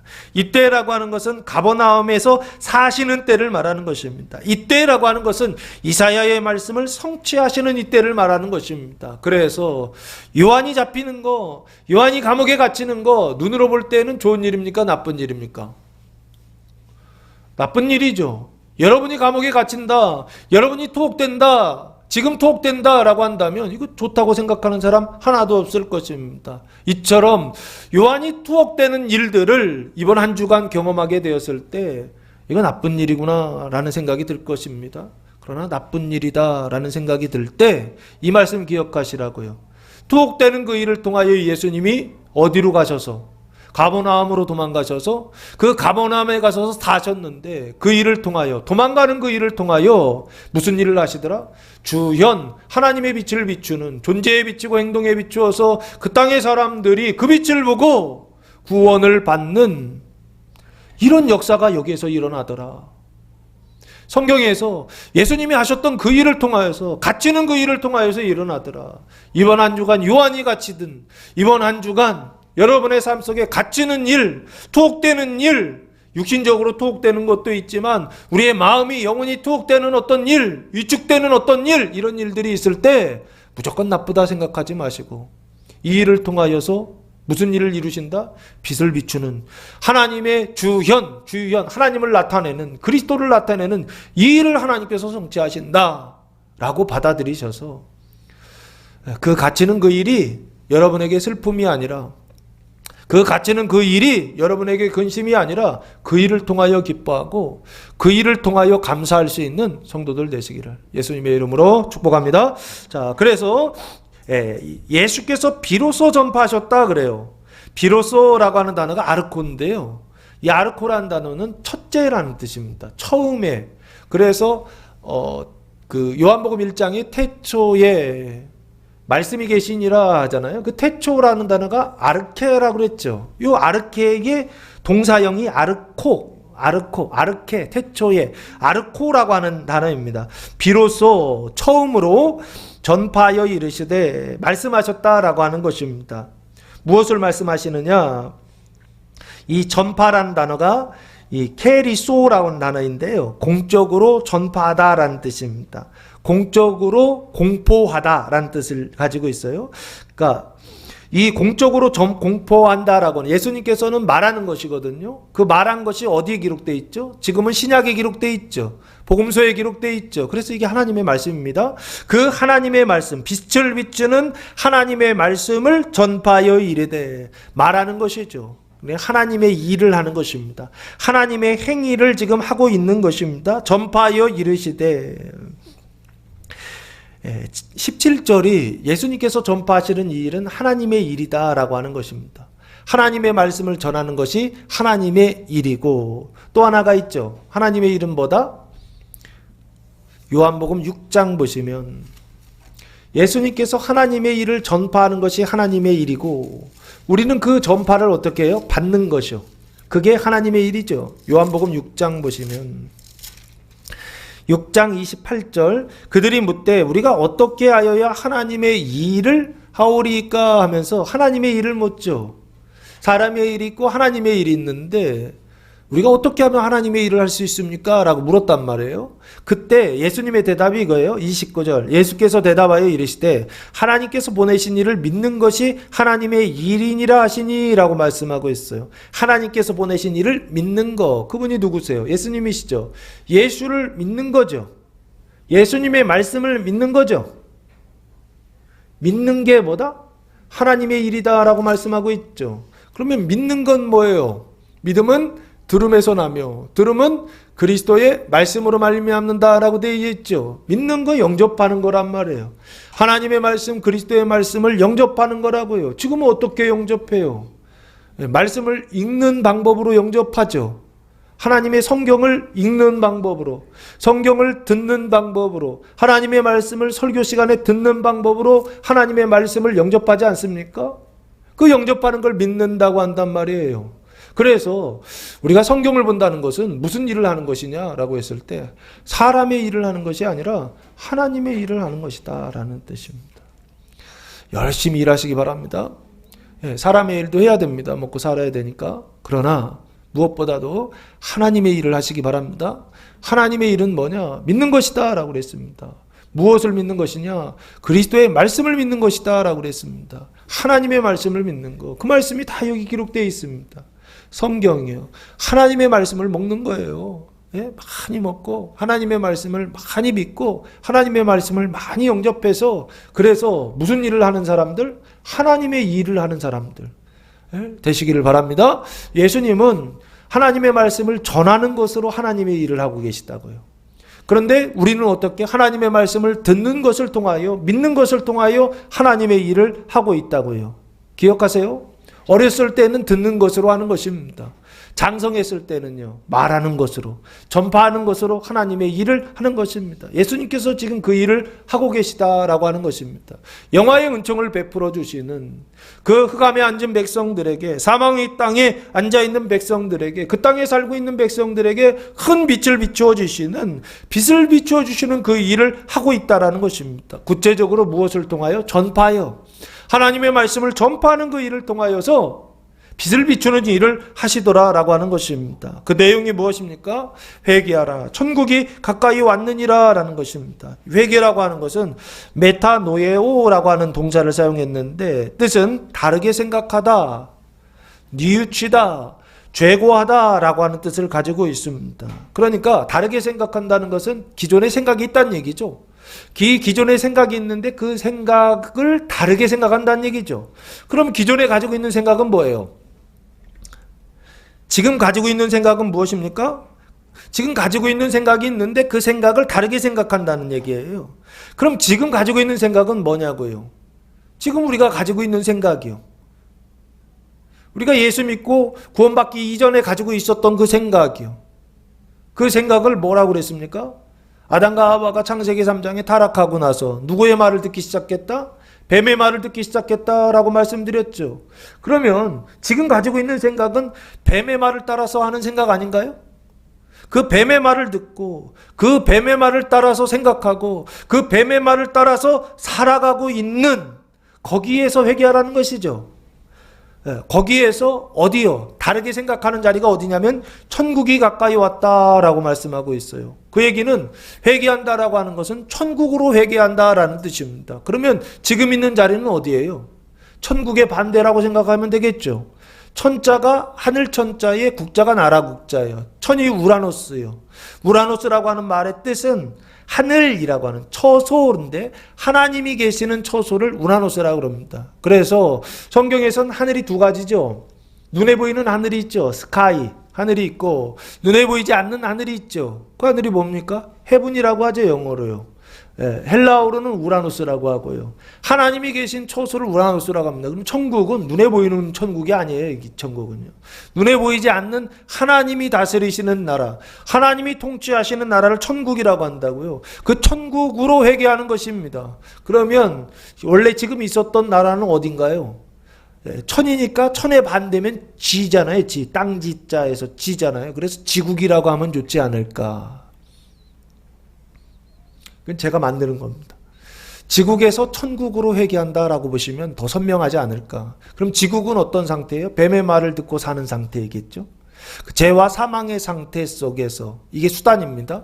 그 지국의 통치 수단은 두 가지예요. 죄라고 하는 존재의 상태, 그리고 사망이라고 하는 행동의 상태를 결정하는, 이 죄와 사망의 통치 수단을 가지고 사용하는, 다스리는 나라가 지국입니다. 지국, 뱀의 나라죠. 그게 우리가 이전의 상태였다는 거예요. 예수 믿고 구원받기 이전의 상태가 이 지국의 상태였다라고 하는 것입니다. 이 상태로 살면 안 된다는 것입니다. 회개하여 다르게 생각하여 방향을 바꾸어서 어디로 돌아가야 되느냐? 천국으로 돌아가야 된다는 것입니다. 천국은 하나님께서 다스리시는 나라입니다. 그 나라는 의와 생명의 통치 수단을 가지고 있어요. 그래서 의와 생명의 나라다라고 그렇게 말씀하고 있습니다. 의는 하나님의 말씀을 듣는 존재의 상태예요. 생명은 하나님의 말씀을 듣고 사는 행동의 상태다라고 그렇게 설명을 드렸어요. 이 말이 굉장히 어려운 말인데 너무 쉽게 설명하지 않습니까? 그럴 때마다 어떤 생각이 드세요? 담임 목사를 잘 만났다, 이런 생각하셔야 되는 거 아닌가요? 죄송합니다. 새해부터 제가 원래 이런 농담 잘 안 하는데 너무 경직돼 있어서 자, 그래서 천국이 가까이 왔다는 얘기는 접근했다는 뜻입니다. 접근했다는 얘기는 도착했다 안 했다, 아직은 안 했다라는 얘기죠. 가까이는 왔는데 도착하지 않았으니까 그 전에 뭐부터 해라? 회개부터 해라. 방향부터 틀어라. 생각을 다르게 생각하라는 것입니다. 회개하시기 바랍니다. 예수님이 전파하시는 거예요. 예수님께서, 하나님께서 보내신 자를 믿는 게 하나님의 일이라고 했잖아요. 이 말씀을 믿으라고요. 그래서 하나님의 일을 하시라고요. 사람이 선택하는 게 아니고 하나님이 선택하시는 것이요. 사람이 결정하는 게 아니고 하나님이 결정하시는 것이요. 그래서 사람이 책임지는 게 아니고 누가 책임지신다? 어른이 책임지는 겁니다. 하나님이 책임지시는 것이다라는 것입니다. 이때 참된 자유가 옵니다. 여러분의 그 모든 속박이요. 내가 지금 여기에서 이렇게 괴롭고 내가 지금 여기에서 이렇게 지옥과 같은 삶을 살고 있는 것은 네가 선택해서 네가 결정해서 한 일이니 네가 책임을 져 라고 하는 그 말 속에 잡혀 있는 거 아닌가요? 자유로워지시라고요. 이 생각으로부터 자유로워지시라고요. 이 체계로부터 자유로워지시라고요. 이 시스템으로부터 자유로워지시라고요. 이 생각으로부터 다르게 생각하기 시작하시라고요. 여러분이 결정하는 거 아니라고요. 하나님이 결정하셔서. 영화롭게 하신 것도 하나님이 하신 일이지만 그 동일한 땅을 비방을 받게 하신 것도 누가 하신 일이다? 하나님이 하신 일이다. 라고 하는 걸 성경이 계속 말씀하고 있습니다. 우리의 마음이 달라지고 우리의 생각이 달라져야 됩니다. 지국의 생각에서 천국의 생각으로 달라져야 됩니다. 지국의 마음에서 천국의 마음으로 바뀌어져야 됩니다. 그 바뀔 때 출애굽, 해방되는 역사가 나옵니다. 참된 자유가 무엇인지를 알기 시작합니다. 나라고 하는 그 묶임 속에서 살아가지 마시고 하나님의 그 선택과 결정 속에서 이루어진다라고 하는 천국에서 사시는 천국으로 생각하는 성도들 되시기를 예수님의 이름으로 축복합니다. 이게 첫 번째 빛을 비추는 것입니다. 예수님께서 지금 빛을 비춰주고 계시다고요. 하나님을 지금 나타내주고 계시다고요. 하나님의 말씀을 지금 전파하고 계시다고요. 그걸 영접하시라고요. 그걸 받아들이시라고요. 회개하라는 것입니다. 천국으로 회개하라는 것입니다. 지국에서 천국으로 회개하라는 것입니다. 안 되시죠? 아멘 하시기 바랍니다. 받아들이시기 바랍니다. 받아 먹으시기 바랍니다. 안 돼요. 안 되니까 받아 먹으라고 하는 겁니다. 되면 왜 받아 먹으라고 하겠습니까? 안 되니까 계속 받아 먹으세요. 언제요? 될 때까지 받아 먹으시기 바랍니다. 안 될 겁니다. 계속요. 계속 나는 자기의 생각 속에서 내가 선택하고 내가 결정한다라고 하는 이 세상 속에 우리가 살고 있기 때문에 계속 거기에 사로잡히게 될 것입니다. 오늘 이 말씀을 들을 때는 또 천국의 생각을 합니다. 근데 교회 밖으로 또 나가면 또 지국의 생각을 하게 되어 있어요. 아, 이거 당연하다. 절망하지 마세요. 당연하다 생각하세요. 그리고 이 싸움을 해야 되는구나 라고 생각하시고 싸움하는 사람을 군사라고 그럽니다. 그리스도의 군대, 그리스도의 군사가 되시기 바랍니다. 세상에 나가서 당연히 나는 거기 나가면 또 가정으로 나가면 또 지국의 생각을 할 것입니다. 원래 그렇구나 생각하세요. 그리고 주일날 교회에 오면 또 천국의 생각을 합니다. 아, 그래가지고 또 은혜 받았다가 밖에 나오면 또 그랬다가 그러면 낙심이 된단 말이에요. 절망이 된단 말이에요. 낙심되고 절망하면 그때 또 마귀가 살짝 들어온 거예요. 아시겠죠? 낙심되고 절망하는 게 아니라 오히려 이 일을 통하여서 승천하시라고요. 낙심된다는 건 떨어지는 거거든요. 떨어지는 게 아니라 올라가시라고요. 그 안 되는 것을 때문에 올라가시라고요. 그 잡히는 것 때문에 올라가시라고요. 그 도망가야 되는 것 때문에 올라가시라고요. 내 삶의 처지들 때문에 올라가시라고요. 땅으로 떨어지지 마시고 올라가시기 바랍니다. 독수리가 날개치며 올라가는 것처럼 올라가시기 바랍니다. 18절. 자, 18절 보시면 두 번째가 나옵니다. 갈릴리 해변에 다니시다가 두 형제 곧 베드로라 하는 시몬과 그의 형제 안드레가 바다에 금을 던지는 것을 보시니 그들은 어부라라고 말씀하세요. 갈릴리 해변을 두루 다니셨다라고 말씀하고 있어요. 여기 다니다라는 게 두루 다니다 라는 뜻입니다. 근데 두 명을 만납니다. 두 형제를 만나는데 베드로라는 시몬, 베드로가 닉네임이에요. 별명입니다. 예수님이 지어주신 이름입니다. 베드로. 뜻은 바위라는 뜻입니다. 그리고 시몬이라고 하는 말은 이름이에요. 이게 본명이에요. 시몬이 이름입니다. 그래서 시몬 베드로 하는 것입니다. 그러면 시몬의 뜻은 뭐냐면 들음이라는 뜻이 있어요. 야곱의 아들 중에 시므온이라고 있죠. 몇째 아들입니까? 둘째 아들이죠. 첫째가 루벤, 둘째가 시므온, 셋째가 넷째가 예, 괜찮습니다. 괜찮습니다. 자, 그래서 이 두 번째 아들 이름이 시몬이에요, 시몬. 그 시몬과 그의 형제 안드레, 그러니까 시몬의 형제죠. 형제니까 동생이라고 봐야 되나요? 형이라고 봐야 되나요? 동생이 더 맞겠죠? 시몬이 형이고, 그리고 동생 안드레가, 이 안드레의 뜻은 남자다운이란 뜻을 가지고 있어요. 이름의 느낌은 남자다운 것보다는 좀 온유한 느낌이죠. 부드러운 느낌이죠. 그런데 뜻은 남자다운이란 뜻을 가지고 있어요. 성격이 좀 더러웠던 것 같아요. 괴팍했던 것 같아요. 바다 사람이다 보니까 그런 것 같아요. 자, 바다에 금을 던지는 것을 보시니 바다에 금을 던졌다 그랬죠. 보통 바다에 금을 던질 때는 어디에서 던지는 거예요? 바다에 그물을 던져. 어디서? 배에서 던지죠. 여기 배가 있어요, 없어요? 배가 나와요, 안 나와요? 안 나오죠. 나중에 세베대의 아들 나올 때는 배가 나와요. 근데 여기는 배가 안 나와요. 그래서 좀 가난했던 것 같아요. 배가 없나 봐요. 그래서 어디에서 던졌다? 육지에서 던졌다. 이거 제 유추입니다. 성경을 보다 보니까 배가 안 나와요. 야고보 뒤에 세베대의 아들 나올 때는 배가 나오거든요. 아버지를 버려두는데 여기는 배가 안 나와요.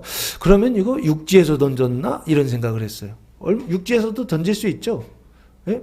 배에서 던지면 조금 더 나은 조건이죠. 육지에서 던져서도 물고기를 잡는단 말이에요. 그래서 여기 저는 배가 아니라 육지에서 던지지 않았을까 이렇게 생각합니다. 바다에 금을 던지는 것을 보시니 그들은 어부라 고기 잡는 사람이다 라는 뜻입니다. 예수님께서 말씀하시되 나를 따라오라 말씀하세요. 그러면 예수를 따라오라는 얘기죠. 나가 예수입니다. 예수를 따라오라. 그 예수는 16절에 아까 빛이라 그랬죠. 큰 빛, 의의 빛이고 그리고 사망을 비추는 생명의 빛이다 라고 되어 있죠. 의의 빛, 생명의 빛을 따라오라 라고 말씀하시죠. 그 빛을 따라가면 어떻게 될까요? 존재가 변하고 행동이 변화되겠죠. 어부들에게 지금 부르시는 거예요. 그래서 너희가 변화되라 라고 말씀하세요. 그리고 내가 너희를 사람을 낚는 어부가 되게 하리라 하시니 내가 예수님이시죠? 예수님은 하나님의 아들이시죠? 그래서 하나님이십니다. 하나님께서 너희를 어부들을 사람을 낚는 어부가 되게 하리라 라고 말씀하고 있다고요. 그러면 이 사람을 낚는 어부가 제자들이죠. 그러면 사람은 어떤 상태인가요? 사람은 신앙적으로 영적으로 보면 죄와 사망의 상태, 지국에 있다 그랬죠. 지국에 있는 사람들을 낚아서 바다에 있는 사람들을 낚아서 지금 현실적으로는 바다에 있어요. 바다에 있는 사람들을 낚아서 지국에 있는 사람들을 낚아서 죄와 사망의 상태 속에 있는 사람들을 낚아서 그래서 어디 들어가게 하는 천국, 의와 생명의 나라에 들어가게 하는 바다에서 어디로 들어가게 하는 거예요? 하늘로 들어가게 하는 그렇죠? 땅에서 하늘로 들어가고 바다에서 하늘로 들어가는데 여기는 지금 바다예요. 바다에서 지금 물고기 잡고 있으니까 그 바다에 있는 물고기를 잡아서 하늘에 들어가게 하는 일, 그 일을 하는 어부가 되게 하리라 하시니라고 말씀하고 있어요. 그러면 한번 생각해 보세요. 예수님을 따라갈 때에는 존재가 의와 생명으로 바뀌는 상태로 따라가는 거죠. 변화되는 상태로 따라가는 거죠. 그래서 변화가 되면 최종적으로 무슨 일을 하느냐라고 했을 때 사람을 낚는 어부가 된다라는 뜻입니다. 그러면 사람을 낚는 어부가 된다라는 얘기는 지금 신앙적인 상태에서 어떤 상태가 되었느냐라고 했을 때 다른 사람을 구원하는 상태이죠. 죄와 사망의 상태에서 의와 생명의 상태로 변화시킬 수 있는 상태이죠. 죄를 의로 바꾸고 사망을 생명으로 바꿀 수 있는 상태이죠. 그 상태를 아까 뭐라고 그랬습니까? 주연 하나님의 빛을 비추는 상태다라고 말씀드렸죠. 그 사망의 땅에 있는 사람들에게 빛을 비추어서 가증함을 거룩함으로 바꾼다라고 말씀드렸죠. 그 일들을 하는 사람, 이게 사람을 낚는 어부 아닌가요? 그래서 이것을 뭐라고 설명드렸냐면 이 완전의 은총 속에 있는 사람이다라고 그랬고 하나님의 성령이 머물러 있는 사람, 하나님의 성령이 머물러 있어서 그래서 하나님의 성령을 세례를 베푸는 사람이라고 말씀드렸죠. 성령 세례를 베푸는 자를 뭐라고 설명드렸습니까? 하나님의 아들들이다 라고 설명드리지 않았습니까? 예수님은 그 아들들을 뭐라고 그랬어요? 나의 형제들이다 라고 그랬죠. 그래서 예수님은 하나님이 사람이 되신 분이라 간맨이라 그랬고 이 은총 속에 있는 사람들은 뭐라고 그랬습니까? 은총을 받아서 하나님의 아들이 되었다라고 해서 디바인 휴먼이다라고 이렇게 설명을 드렸던 것입니다. 이걸 명심해야 됩니다.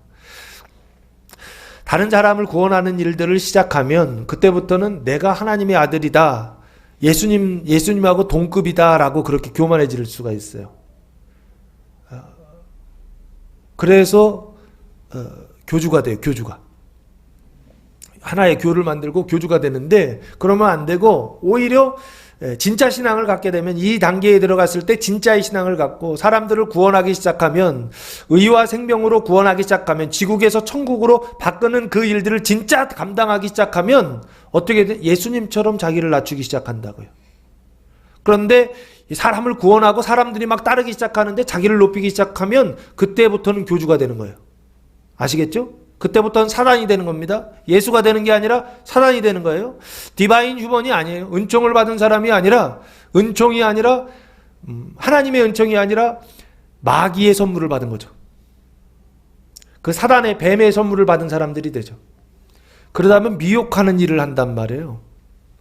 그래서 그 미혹되어서 그래서 그 거기를 막 따르고 있어요. 이걸 이단이라고 그럽니다. 그러니까 비슷해요. 이단은 처음 시작할 땐 비슷한데 마지막 끝이 늘 다릅니다. 어떻게 해요? 사람들도 따르고 많은 사람들도 믿고 열심히 합니다. 그러나 그 끝이 달라요. 그 끝이요. 뭐로 달라진다고요? 더 겸손해지죠. 더 자기를 낮추죠. 그래서 종이요 섬기는 자가 되는데 오히려 교주가 되면 어떻게 돼요? 섬김을 받는 자가 되죠. 주인이 되려고 하죠. 그게 완전히 다릅니다. 겉으로는 그런 척 할 수 있습니다. 그러나 실제 내용을 들여다보면 금방 알 수 있습니다. 저 사람이 진짜 예수의 작은 예수인지 아니면 저 사람이 자기 욕심을 차리고 있는 마귀인지 금방 알 수 있습니다. 그런데 그 눈에 먼 사람들, 예수님 지난주에 너희가 무엇을 구하느냐 그랬잖아요. 똑같은 걸 구하는 사람들은 똑같습니다. 그런데 성경에 말씀하시는 그 진리를 구하는 사람들은 보면 알아요. 저거 마귀구나 라고 하는 걸요. 자, 그래서 20절 말씀해 보시면 그들이 곧 그물을 버려두고 예수를 따르니라 라고 말씀하고 있어요. 여기 곧이라고 하는 것은 유데오스라고 하는 단어를 사용했는데 곧바로라는 뜻입니다. 생각하거나 주저함이 없이 곧바로 행동했다라는 뜻입니다. 시몬과 안드레가 곧바로 그물을 버려두고, 그물은 뭡니까? 물고기를 잡는 수단이죠. 그 물고기는 뭐예요?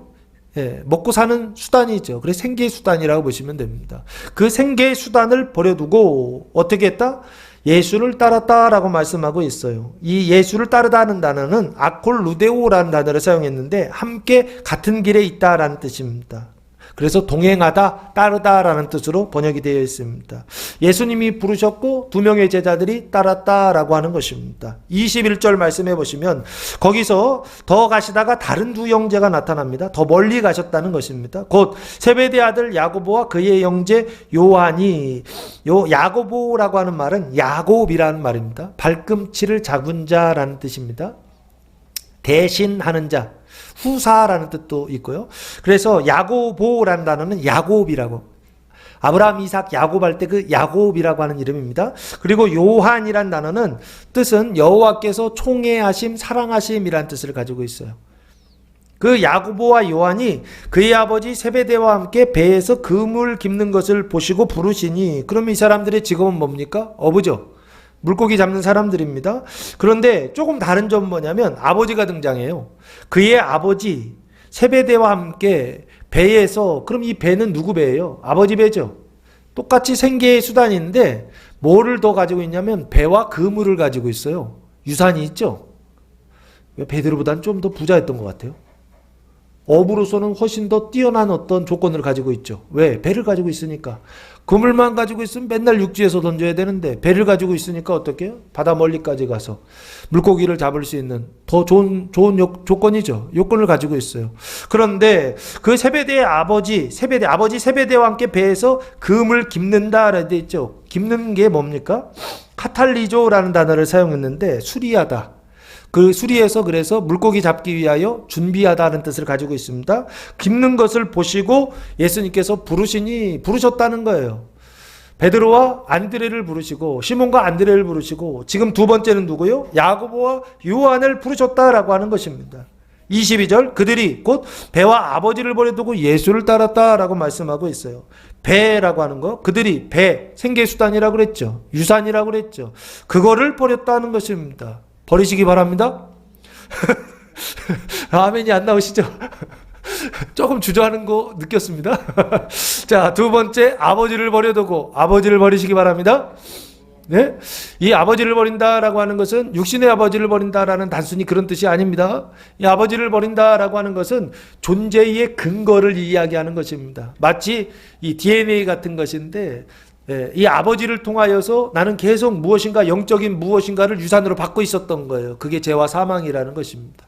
아버지를 버린다라고 하는 것은 그 죄와 사망의 존재의 상태를 버린다라고 그렇게 보시면 좋을 것 같아요. 버리고 누구를 따랐다? 예수를 따랐다라고 말씀하고 있습니다. 그 죄와 사망의 나라 지국을 버리고 무엇을 따랐다? 의와 생명의 나라 천국 예수를 따랐다라고 하는 것입니다. 그래서 지국을 버리고 천국을 따르시기 바랍니다. 죄와 사망을 버리고 의와 생명을 따르시기 바랍니다. 하나님의 나라 예수님을 따라서 하나님의 나라 천국에서 사는 성도들 되시기를 예수님의 이름으로 축복합니다. 그 두 번째 방법이 부르시는 거예요. 제자들을 부르셨던 것처럼 지금 또한 우리를 부르시고 계십니다. 나를 따르라 라고 말씀하고 계세요. 예수님께서 나를 따르라, 하나님을 따르라, 천국을 따르라 라고 말씀하고 계시다라고 하는 것입니다. 그 예수님을 따르는 것이 회개한 상태이죠. 예수님을 따르는 것이 다르게 생각하는 것이죠. 예수님을 따른다라고 하는 것은 이제 사람의 생각을 버리고 이제 그리스도의 생각, 하나님의 생각을 따라 살겠습니다 라고 하면서 따라가는 거예요. 이제 이 세상의 모든 것들, 살아가는 모든 수단들을 이제 내려놓고 이제는 하나님 주시는 수단을 가지고 살겠습니다 라는 생각을 가지고 따라가는 것입니다. 사람의 생각을 버리고 하나님의 생각을 따라 살아가는 것입니다. 그러기 위해서 어떻게 해야 되느냐? 비워야 돼요. 내 안에 사람의 생각들을 버려야 되는 것입니다. 내 사람의 마음들을 버려야 되는 것입니다. 사람의 감정들을 버려야 되는 것입니다. 사람의 의지들을 버려야 됩니다. 그러면 그 자리에 뭐가 들어온다고요? 하나님의 생각이 들어오고 하나님의 감정이 들어오고 하나님의 의지가 들어온다는 것입니다. 사람의 의지는 작심삼일이에요. 며칠이나 가세요? 6개월? 예. 며칠이나 가세요. 우리가 아무리 참고 힘들어도 참는다 해도 요즘 젊은 세대들은 더 못 참더라고요. 그래요. 아무리 좋은 직장에 들어가도 들어가는 건 잘해. 근데 나오는 것도 잘하더라고요. 왜요? 버티지를 못해요. 왜 못해요? 생각 속에 거기서 버텨야 된다는 생각이 없어요. 왜 버텨? 즐기며 살지. 왜 버텨? 여유롭게 살지? 라는 생각이 있어서 그래요. 이 생각들 때문에 아무리 좋은 회사라고 해도 거기 들어가서 시간이 없으면 안 들어가요. 아무리 좋은 대기업이라고 해도 거기 들어가서 내가 뭔가 좀 행복하게 살아야 되는데 맨날 일만 하다 살아. 그러면 거기서 나오더라고요. 몇 개월 안 있다가 나와요. 돈 아무리 많이 줘도 나오더라고요. 왜 나오느냐 했을 때 그렇게 살고 싶지 않다는 거예요. 이런 생각을 여기 안에 딱 가지고 있더라고요. 내 안에 사람의 생각이 있다고요. 내 안에 지국의 생각이 있다고요. 내 안에 뱀의 생각이 있다고요. 그 생각에서 떠나서 누구를 따라야 된다? 그리스도를 따라야 된다는 것입니다. 예수님을 따라야 된다는 것입니다.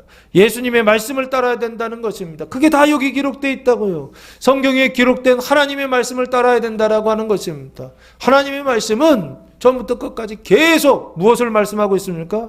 내가 창조자다라는 얘기를 하고 있다. 내가 이 세상을 창조하셨다라고 말씀하신다고. 창세기 1장 1절에 하나님이 천지를 창조하셨다라고 말씀하신다고요. 그 얘기는 무슨 얘기입니까? 이 세상의 시작, 이 세상의 지배, 이 세상의 통치권 누가 가지고 계시다? 하나님이 가지고 계시다라고 하는 것입니다. 하나님께, 원래 하나님 겁니다. 그 모든 통치권을 하나님께 드리시기 바랍니다. 원래 하나님 거예요. 근데 내 거라고 착각해서 내 거라고 그렇게 생각하며 살아요. 그래서 지옥이 됐던 거예요. 내 거라는 생각 버리시고 내가 선과 악을 결정한다라는 생각 버리시고 이게 선악과를 따먹은 상태입니다. 이거 버리시고 누구를 따라야 된다? 예수를 따라야 된다라고 하는 것입니다. 하나님을 따라야 된다라고 하는 것입니다. 내가 결정한다라고 하는 것을 버리시고 하나님이 결정한다라고 하는 것을 따르는 성도들 되시기를 예수님의 이름으로 축복합니다. 이게 예수를 부르셨다라고 하는 두 번째 의미입니다. 세 번째는 마지막 23절 보시면 예수께서 온 갈릴리를 두루 다니사 그들의 회당에서 가르치시며 천국 복음을 전파하시며 백성 중에 모든 병과 모든 약한 것을 고치시니라고 말씀하고 있어요. 온 갈릴리를 두루 다니셨다라고 말씀하고 있죠. 갈릴리를 계속 두루 다니셨던 거예요. 그런데 세 가지를 하시죠. 회당에서 가르치시며 천국 복음을 전파하시며 백성 중에 모든 병과 모든 약한 것을 고쳤다. 회당에서 가르치고 천국에서 전파하셨다라고 하는 것은 앞에서 한번 반복되기 때문에 이거는 넘어가고 강조점은 어디 있느냐? 고치셨다라고 하는 곳에 있습니다. 23절의 강조점은 고치셨다. 백성 중에 모든 병과 모든 약한 것을 고치셨다는 것입니다. 모든 병이라고 하는 단어가 노소스라고 하는 단어를 사용했는데 뜻은 해약, 무능, 질병, 허약이라고 하는 뜻을 가지고 있어요. 약하니까 병드는 거예요. 약해서, 강건하면 병들지 않나 봐요. 약해서 병이 들어요. 그리고 모든 약한 것을 고치시니 할 때 이 약하다라는 것은 말라키아라고 하는 단어를 사용했는데 부드럽다, 쇠약하다, 병들다 이런 뜻을 가지고 있더라고요. 비슷하죠? 그런데 조금 다릅니다. 그래서 모든 병과 모든 약한 것을 고치셨다라고 말씀하고 있어요. 그래서 앞의 병을 육신적인 병이라고 한다면 뒤의 병을 마음의 병이라고 하면 좋지 않을까 싶습니다. 몸과 마음을 고치셨다라고, 고치다라고 하는 단어를 데라퓨라고 하는 단어를 사용했는데 뜻은 시중들다라는 뜻입니다. 보통 그렇잖아요. 병 고칠 때 옆에서 간호사들이 시중들죠. 그러면서 병을 고치죠. 그래서 고치다, 치료하다, 그리고 경배하다라는 뜻도 있어요. 하나님께서 고쳐주시면 하나님을 경배하고 찬양하는 어떤 이런 것까지 이 안에 들어 있습니다. 뜻이. 그래서 예수님께서 지금 병을 고쳐주셨다는 얘기죠. 눈으로 볼 때에는 예수님께서 병을 고쳐주시는 것이고 눈으로 보이지 않을 때에는 예수님이 병 고치는 사건이 무슨 사건인가요? 눈으로 볼 때는 병을 고쳐주세요. 그렇죠? 예. 중풍병자들을 고쳐주시고 시몬의 장로의 그 열병을 떠나가게 하시고 나병 환자들을 고쳐주시고 눈먼 사람들을 고쳐주시고 기머거리 고쳐주시고 고쳐주신단 말이에요. 그 고쳐주시는 건 눈에 보이는 거죠. 육신적인 거죠. 근데 그 고쳐주시는 건 표징이라고 계속 말씀드렸죠. 하나님 나라의 표징이다 그랬죠. 메시지를 전달하기 위한 수단이라고 그랬죠. 빛을 비춰주시는 행위입니다. 고쳐주시는 행위는. 아까 영화의 빛, 하나님의 그 빛을 바다에 비춰주신다라고 설명했을 때 첫째는 전파하는 거, 두 번째는 부르시는 거, 세 번째는 이거 고치시는 것을 통하여 빛을 비추고 계시다고요. 이 고치시는 게 뭐냐고요. 마태복음 8장 17절 말씀해 보시면 고친다는 게 뭔지를 이렇게 설명하고 있어요. 마태복음 8장 17절 말씀해 보시면 이는 선지자 이사야를 통하여 하신 말씀에 우리의 연약한 것을 친히 담당하시고 병을 짊어지셨도담을 이루려 하심이라 라고 말씀하고 있어요. 이게 뭐냐면 16절 저물매 사람들이 귀신 들린 자를 많이 데리고 예수께 오거늘 예수께서 말씀으로 귀신들을 쫓아내시고 병든 자들을 고쳐주시니 귀신 들린 사람들은 마음의 병든 거죠. 그리고 병든 사람들은 육신의 병이죠. 마음의 병과 육신의 병을 고쳐주셨다 그랬죠. 이것은 뭐냐 했을 때 이사야 선지자를 통하여 하신 말씀을 이루시는 것이다 라고 말씀하고 있죠. 그 이사야 선지자를 통하여 하신 말씀이 뭡니까? 짊어지는 거다 라고 말씀하고 있죠. 우리의 연약한 것을 친히 담당하신다 라고 되어 있죠. 그 연약한 것이 귀신이라고요. 귀신의 생각을 담당하신다라고 되어 있고 육신이요. 육신의 그 병을 짊어지신다라고 되어 있죠. 짊어지신다는 것은 원래 누구한테 있었다는 거예요. 병든 사람 안에 있었던 병이 누가요? 예수님이 등에다가 짊어지시고 그 귀신 들렸던 사람들 안에 있었던 그 귀신을 예수님께서 어떻게 하신다는 겁니까? 예, 담당하신다, 가져오신다는 뜻이죠. 예수님이 병을 고쳐주신다라고 하는 것은 메시지를 전하는 거예요. 주연 하나님의 빛을 비추는 거예요. 그래서 영화롭게 하는 것입니다. 그 가버나움을 영화롭게 하시는 세 번째 일은 고쳐주시는 일인데 그 고쳐주시는 일은 뭐냐라고 했을 때 병을 짊어지는 일이다. 그 마음의 그 연약함을 그 마음의 그 연약함을 담당하시는 일이다라고 설명하고 있다고요. 이걸 사도 바울은 뭐라고 말씀하고 있습니까? 이걸 사도 바울은 사망은 우리 안에서 역사하고 생명은 너희 안에서 역사하려 함이라 라고 설명하고 있었던 것입니다. 이게 무슨 얘기냐고요. 네? 그 사망을 가지고 있었던 사람들의 사망을 가지고 와서 누가 짊어지는 것입니까? 사도 바울이 짊어지는 거예요. 그리고 사도 바울의 안에 있었던 생명은 누구한테 나눠주는 거예요? 그 성도들에게 나누어 주는 것입니다. 지금 예수님이 똑같이 그 일을 하고 계시죠. 사람들이 병을 가지고 있으니까 병을 짊어지고, 사람들이 그 마음의 그 연약하며 귀신 들림을 가지고 있으니까 그 귀신을 가지고 와서 담당하시고, 그래서 예수님 안에 있었던 그 의와 생명은 누구에게 나누어 주세요?